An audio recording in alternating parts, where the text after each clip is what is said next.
So hi ಎಲ್ಲೋ everyone, ನಾನಂತೂ ಚೆನ್ನಾಗಿದ್ದೀನಿ and ನೀವು ಚೆನ್ನಾಗಿದ್ದೀರಾ ಅಂತ ಭಾವಿಸ್ತಾ ಇದ್ದೀನಿ.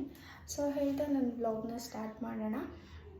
ಸೊ ಇವತ್ತು ಸಂಡೇ ಆಗಿರೋದ್ರಿಂದ ಮತ್ತೆ ಎಲ್ಲೂ ಹೋಗೋಕ್ಕಾಗಿಲ್ಲ, ಬಿಕಾಸ್ ಸಂಡೇ ಸ್ವಲ್ಪ ನನಗೆ ರೆಸ್ಟ್ ಬೇಕಿತ್ತು. ಆ್ಯಂಡ್ ಸೊ ಮನೇಲೇ ಇರೋದ್ರಿಂದ ಒಂದು ಬ್ಲಾಗ್ ಮಾಡೋಣ ಅಂತ ಅಂದ್ಕೊಂಡೆ.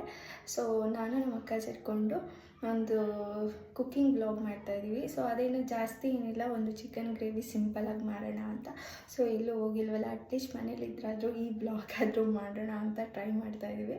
ಆ್ಯಂಡ್ ಬೇಸಿಕಲಿ ಏನು ಅಂತಂದರೆ, ನಾವು ಮಾಡ್ತಾಯಿರ್ತೀವಿ ಯಾವಾಗಲೂ, ಇದೇನು ಸ್ಪೆಷಲ್ ಅಂತ ಏನೂ ಅಲ್ಲ, ಬಟ್ ಮನೇಲಿರೋದ್ರಿಂದ ಒಂದು ಬ್ಲಾಗ್ ಆಗಲಿ ಅಂತ ಅಷ್ಟೇ.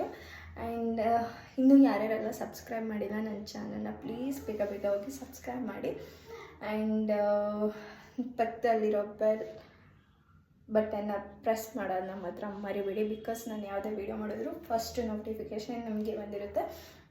ಸೊ ನಾನು ಅಡುಗೆ ಮಾಡ್ತಾಯಿಲ್ಲ, ಸೊ ಮಾಡ್ತಾ ಇರೋದು ನಮ್ಮ ಅಕ್ಕ, ವ್ಲಾಗ್ ಮಾಡ್ತಾ ಇರೋದು ನಾನು.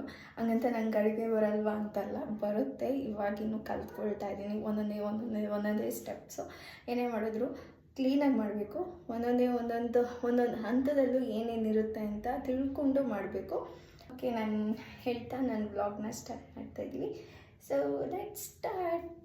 ಸೊ ಸ್ಟಾರ್ಟ್ ಮಾಡೋಣ. ಒಂದು ಕಾದಿರೋ ಪಾತ್ರೆಗೆ ಎಣ್ಣೆಯನ್ನು ಹಾಕ್ಕೊಳ್ಳಿ. ಅದ್ರ ಜೊತೆ ಆನಿಯನ್ ಮತ್ತು ಬೆಳ್ಳುಳ್ಳಿ, ಚಕ್ಕೆ, ಲವಂಗ, ಟೊಮೆಟೊ, ಸ್ವಲ್ಪ ಹಸಿಮೆಣ್ಸಿನ್ಕಾಯಿ ಮತ್ತು ಒಣಗಿದ ಮೆಣಸಿನ್ಕಾಯಿ ಎರಡನ್ನೂ ಹಾಕ್ಕೊಂಡು ಸ್ವಲ್ಪ ಚೆನ್ನಾಗಿ ಫ್ರೈ ಮಾಡ್ಕೊಳ್ಳಿ. ಜೊತೆಗೆ ಕೊತ್ತಂಬರಿ ಸೊಪ್ಪು ಮತ್ತು ಪುದೀನ ಸೊಪ್ಪು ಅದನ್ನು ಹಾಕ್ಕೊಂಡು ಸ್ವಲ್ಪ ಕಾಯಿ ಮತ್ತು ಅದ್ರ ಜೊತೆಗೆ ಹುರುಗಡ್ಲೆಯನ್ನು ಹಾಕ್ಕೊಂಡು ಸ್ವಲ್ಪ ಚೆನ್ನಾಗಿ ಮಿಕ್ಸ್ ಮಾಡ್ಕೊಳ್ಳೋಣ, ಫ್ರೈ ಮಾಡ್ಕೊಳ್ಳೋಣ. ಫ್ರೈ ಆದಮೇಲೆ ಅದನ್ನ ಸ್ವಲ್ಪ ಹೊತ್ತು ಹಾರಕ್ಕಿಟ್ಟಿರೋಣ.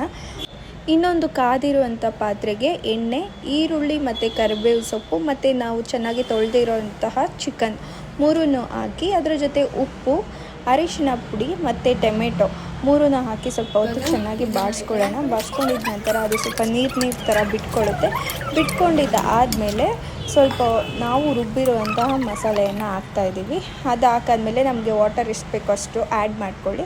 ಆ್ಯಡ್ ಮಾಡ್ಕೊಂಡಾದ್ಮೇಲೆ ಸಾಂಬಾರು ಪುಡಿ, ಅಚ್ಕಾರದ ಪುಡಿ ಮತ್ತು ಅದ್ರ ಜೊತೆಗೆ ಸ್ವಲ್ಪ ಗರಂ ಮಸಾಲ, ಮೂರು ಎಷ್ಟು ಬೇಕೋ ಅಷ್ಟು ನೀವು ನೋಡಿಕೊಂಡು ಕನ್ಸಿಸ್ಟೆನ್ಸಿ ನೋಡಿಕೊಂಡು ಹಾಕ್ಕೊಳ್ಳಿ. ಅದ್ರ ಜೊತೆಗೆ ಚಿಕನ್ ಮಸಾಲಾನ ಆ್ಯಡ್ ಮಾಡ್ಕೊಳ್ಳಿ.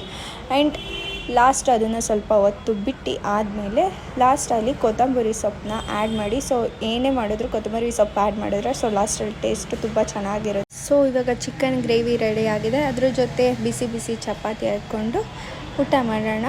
ಸೊ ಚಪಾತಿಗೆ ಚಿಕನ್ ಗ್ರೇವಿ ಅಂತೂ ತುಂಬ ಚೆನ್ನಾಗಿತ್ತು. ನಾನು ಅದ್ರ ಜೊತೆಗೆ ಒಂದು ಆಮ್ಲೆಟ್ ಕೂಡ ಹಾಕ್ಕೊಂಡಿದ್ದೆ. So combination next level. ಊಟ ಆಯಿತು ಆ್ಯಂಡ್ ತುಂಬ ಚೆನ್ನಾಗಿ ಬಂದಿದೆ ಅಂದ್ಕೊಂಡಿದ್ದಿದ್ದು ಚಿಕನ್ ಗ್ರೇವಿ. ಆ್ಯಂಡ್ ಇವಾಗ ತಾನೇ ಊಟ ಆಯಿತು. ಸೊ ಸ್ವಲ್ಪ ಹೊತ್ತು ಆಚೆ ಇರೋಣ ಅಂತ ಬಂದು ಕೂತ್ಕೊಂಡಿದ್ದೆ. ಸೊ ಇವಾಗ ಟೈಮ್ ಆಗ್ತಾಯಿದೆ, ಮಲ್ಕೊಳ್ಳೋ ಟೈಮ್ದು. ಸೊ ಮತ್ತೆ ಮುಂದಿನ ಬ್ಲಾಗಲ್ಲಿ ಸಿಗ್ತೀನಿ. ಅಲ್ಲಿವರೆಗೂ ಶುಭರಾತ್ರಿ, tata, bye bye, good night, love you all.